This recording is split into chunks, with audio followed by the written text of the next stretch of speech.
হয়, আমাৰ ডিমাকুছী দৈমনগৰত অহা 9, 10, 11, 12 তাৰিখত হ'ব লগা বড়ো সাহিত্য সভাৰ বাৰ্ষিক অধিৱেশনখন আমাৰ হাতত আৰু বেছি দিন নাই। আমি প্ৰায় অধিৱেশনৰ যি কাম কাজ প্ৰায় সম্পূৰ্ণ হৈ উঠিছে, কেইটামান বাকী আছে। গতিকে আমি মানে আহ্বায়ক কমিটি তথা এই অভ্যৰ্থনা সমিতি হৈ সাজু হৈ আছোঁ।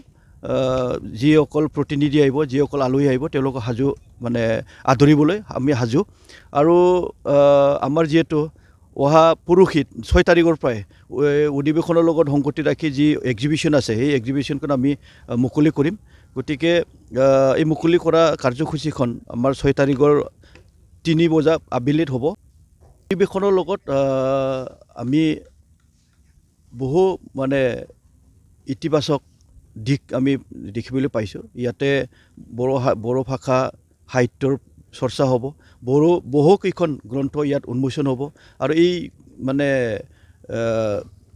অধিৱেশনৰ লগত বহুকেইখন আলোচনা চক্ৰ লৈছে। এই আলোচনা চক্ৰত মানে বড়ো ভাষাটো বিশ্ব দৰবাৰত কেনেকৈ নিব পাৰে, এইবিলাক আমি দেখিবলৈ পাইছোঁ। বা আজিৰ তাৰিখত নতুন প্ৰজন্মই এই ভাষাটোলৈ সাহিত্য চৰ্চা কেনেকুৱা হয়, এইবিলাক আমি এই প্ৰগ্ৰামত মানে মূল সমিতিয়ে প্ৰগ্ৰাম ডিজাইন কৰিছে। গতিকে আশা কৰিছোঁ মানে এই অধিৱেশনৰ দ্বাৰা সাহিত্য চৰ্চা যথেষ্ট হ'ব।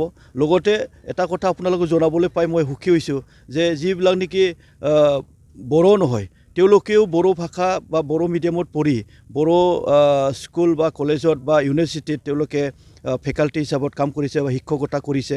তাৰ লগতে ৰাজনৈতিক বা বিশিষ্ট সমাজ মানে সেৱকসকলে বড়ো ভাষাইদি তেওঁলোকে বড়ো ভাষা চৰ্চা কৰে। তেওঁলোকক লৈ অহা 10 তাৰিখত এটা আলোচনা চক্ৰ হৈছে।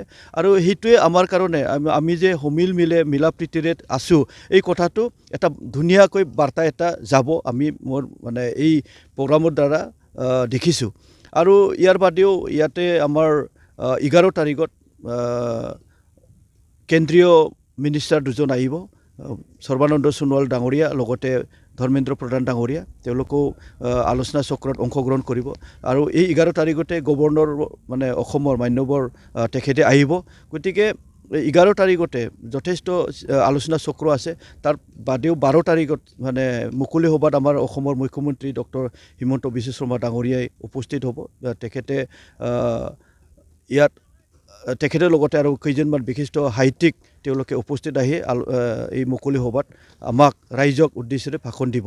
তো আমি আশা কৰিছোঁ এই অধিৱেশনখন যথেষ্ট সুন্দৰভাৱে সমাপন হ'ব। ৰঙাপাৰাবাসীৰ বাবে সুখবৰ। আপুনি যদি দুচকীয়া বাহন ল'ব বিচাৰিছে, তেন্তে এতিয়াৰ পৰা আৰু চিন্তাৰ কোনো প্ৰয়োজন নাই।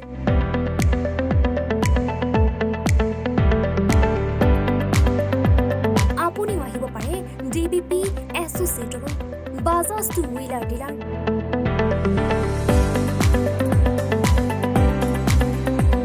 আমাৰ ঠিকনা ৱাৰ্ড নং 8, ঠাকুৰবাৰী ৰোড, ডাকঘৰ, ৰঙাপাৰা, জিলা শোণিতপুৰ।